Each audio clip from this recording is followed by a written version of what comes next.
नमस्कार। आज मैं फिर आया हूँ एक नए टॉपिक के साथ। बुद्धिज़्म का जो बेसिक टीनेट है ना, वो है 4।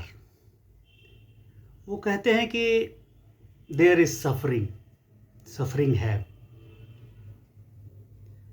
Second is there is a cause for suffering, suffering के लिए कुछ कारण होता है। तीसरा है सेसेशन ऑफ सफरिंग, सफरिंग का खत्म भी होता है। और चौथा है कि there are some reason for cessation, कुछ कारण होता है सेसेशन का, खत्म होने का, सफरिंग का। वैसे ही हैप्पीनेस का है, देयर इज हैप्पीनेस, हैप्पीनेस भी है। There is a cause of happiness, happiness का कॉज भी है। सेसेशन ऑफ हैप्पीनेस, हैप्पीनेस खत्म भी होता है। और there are some reasons for the cessation of happiness, वो खत्म होने का कुछ रीजन भी होता है। तो बेसिकली हम इससे समझते क्या है? It gives you the idea of impermanence, idea of impermanence. Impermanence का मतलब कोई भी चीज जो है ना रिलेटेड टू बॉडी और माइंड, वो इम्परमानेंट है। थॉट आता है, वो परमानेंट नहीं आता है, वो धीरे धीरे खत्म हो जाता है। ठीक है ना? बॉडी में कुछ दर्द होता है, वो हमेशा नहीं रहता है, खत्म हो जाता है। ठीक है ना? तो कहने का मतलब है कि इम्परमानेंस बहुत बड़ा कंसेप्ट है, कि कोई भी चीज़ जो है ना वो परमानेंट नहीं है। Even some day we will die, nobody can stop it. हम लोग भी इम्परमानेंट हैं। तो नेक्स्ट टाइम जब भी आप डॉक्टर के पास जाइए ना, तो कहिए, ये मत कहिए there is something wrong with the body, with my body. आप कहिए there is something right with my body, क्योंकि बॉडी है तो सफरिंग होगा। तो आप पॉजिटिव रहिएगा ना, तो आपके लिए ज़्यादा अच्छा रहेगा बनिस्पत की आप निगेटिव रहिएगा। ठीक है ना? तो आप बीमार पड़िएगा, तो बीमार पड़ना है, ये फैक्ट है। वन डे बीमार पड़ना है। इसका एक बहुत बढ़िया स्टोरी है। मैं थोड़ा दिन पहले एक हमारे परिवार का मीटिंग हुआ था गोवा में। आइडिया ऑफ हैप्पीनेस पे है कि wholesome happiness and unwholesome happiness and the idea of impermanence. तो गोवा में मीटिंग हुआ एक बार हमारे फैमिली का 26 से 29 जनवरी के बीच में। तो परिवार के सभी सदस्य आने वाले थे। तो being the scion of the clan, मैं बहुत छोटा था और मेरे पास थोड़ा सा पैसा का भी कमी था, तो मेरे लिए थोड़ा जाना डिफ़िकल्ट था।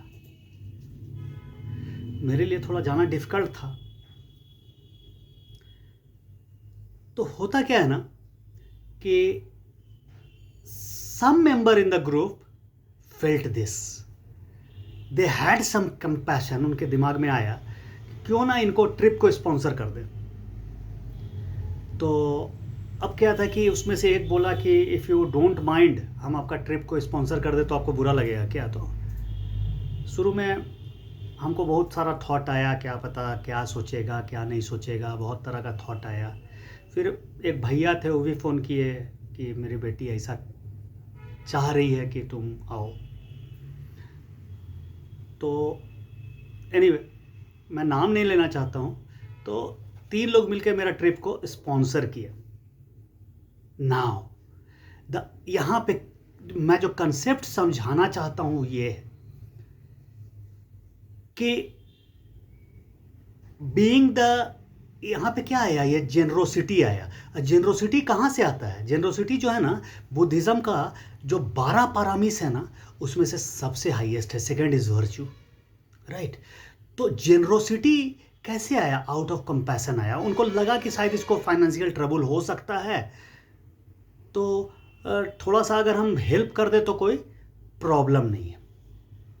एनीवे, मैं ये स्टोरी इसलिए सुनाना चाहता हूँ कि यहाँ पे हैप्पीनेस का बात है।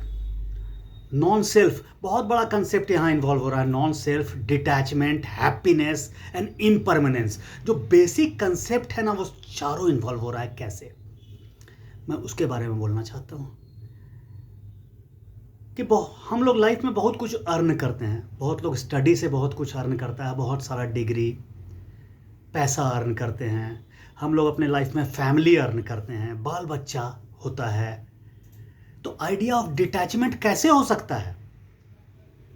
आइडिया ऑफ डिटैचमेंट आप नॉन सेल्फ नहीं हो सकता है। ईगो आएगा, मैं हूं, मैं मॉन्क नहीं हूं। मॉन्क लोग का idea of detachment non self होता है, क्योंकि वो लोग क्या होता है ना, वो जब छोड़ देते हैं घर, जब घर ही छोड़ देते हैं ना, तो माँ बाप को भी छोड़ देते हैं, वो भाई बहन को भी छोड़ देते हैं, दोस्तों को भी छोड़ देते हैं, और सबसे बड़ा अटैचमेंट वो घर जो होता है ना, उसको भी छोड़ देते हैं और वो चले जाते हैं। तो आइडिया ऑफ नॉन सेल्फ उनका ज़्यादा होता है नेचुरली।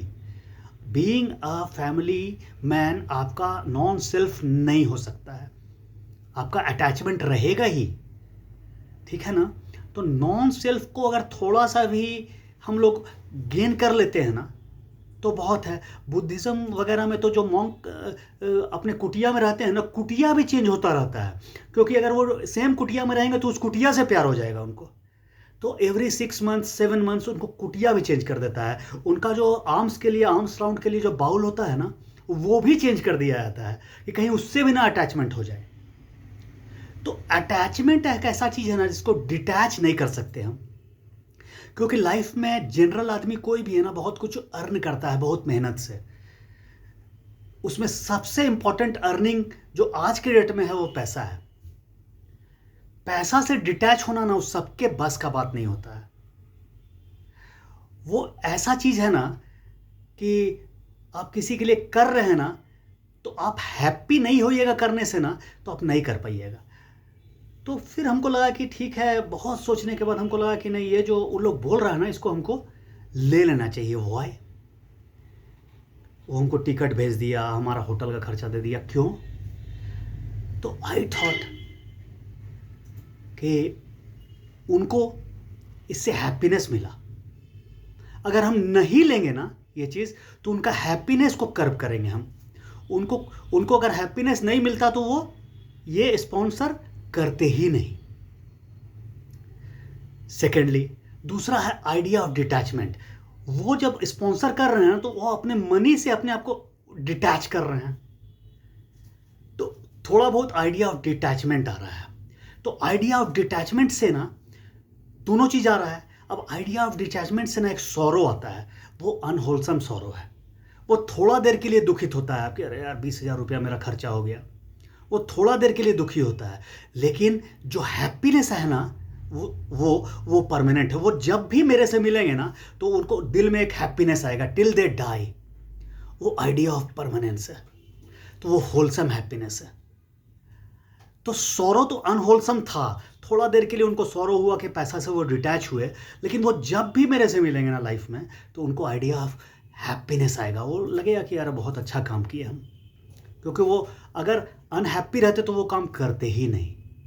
तो अब बीइंग ए रिसीवर हमको लेना चाहिए कि नहीं लेना चाहिए? हमको लेना इसलिए चाहिए कि मैं किसी को दो चीज़ को प्रमोट कर रहा हूँ। एक, अपने हर्ट के नज़दीक उनको ला रहा हूँ। दूसरा, आइडिया ऑफ डिटैचमेंट को मैं सपोर्ट कर रहा हूँ उनके। और तीसरा, उनको होलसम हैप्पीनेस का मौका दे रहा हूँ। तो अनहोलसम हैप्पीनेस बुद्धिज़्म में कहा गया, जितना सेंस ऑर्गन से रिलेटेड हैप्पीनेस है ना, दैट इज़ अनहोलसम हैप्पीनेस। तो बुद्धिज़्म में इसको कहा गया है ये परमानेंट नहीं है, थोड़ा देर के लिए आता है और ख़त्म हो जाता है। लेकिन ये कहीं नहीं कहा गया है कि अनहोलसम हैप्पीनेस आप नहीं लें। आपको खाना खाने से हैप्पीनेस मिलता है, 2 मिनट का ही मिलता है तो अच्छा लगा, ठीक है। या किसी भी चीज़ से आपको कोई चीज़ का महक बहुत अच्छा लगा, 2 मिनट का रहा, अच्छा लगा। या फिर कोई भी इस तरह का चीज़, कोई सुनने में आया गाना, आपको कुछ देर सुने, आपको बहुत अच्छा लगा, तो ये अनहोलसम हैप्पीनेस है। लेकिन जब ये ज़्यादा हो जाता है ना, it turns into unwholesome process. वो आपको सफ़र करने लगता है, वो आपको तो आइडिया ऑफ इम्परमानेंस भी आया। जो अनहोलसम हैप्पीनेस है ना, वो आया और ख़त्म हुआ। है ना, ठीक है ना। लेकिन जो जेनरोसिटी विथ कंपैशन आप जो दिखाए ना, वो होलसम हैप्पीनेस आपको दिया, वो आपको लाइफ लॉन्ग रहेगा, वो ऑलवेज रहेगा टिल यू डाई, है ना। तो मेरा कहने का मतलब है कि अनहोलसम हैप्पीनेस को आप ज़रूर एंजॉय कीजिए, लेकिन टू मच होने मत दीजिए। टू मच अगर होता है ना तो वो थोड़ा सफरिंग में कन्वर्ट हो जाता है। लेकिन होलसम हैप्पीनेस अगर टू मच भी होता है ना, टू मच भी अगर आप कर देते हैं ना, तो वो आपको हमेशा रहता है, वो सफरिंग में कभी कन्वर्ट नहीं होता है। तो होलसम हैप्पीनेस के लिए आप जाइए ज़रूर। एंड होलसम हैप्पीनेस को पाने के लिए आपको थोड़ा जेनरस होना होगा, थोड़ा गिविंग इन नेचर होना होगा, थोड़ा सा काइंड होना होगा, थोड़ा सा कंपैशनेट होना होगा, ठीक है। तो मेरा ये कहना है कि आप होलसम हैप्पीनेस अनहोलसम हैप्पीनेस ज़रूर पाएं, लेकिन होलसम हैप्पीनेस के लिए ज़रूर जाए। और नॉन अटैचमेंट जो चीज़ है ना, वो बहुत हद तक पॉसिबल नहीं है, लेकिन अगर थोड़ा बहुत डिटैच होते हैं ना, लाइक किसी भी चीज़ से, तो वो बहुत अच्छा है जनरल आदमी के लिए। कहे कि हम लोग सब मॉन्क नहीं हैं, वी आर ले पर्सन्स, हम लोग महात्मा नहीं हैं, ठीक है ना।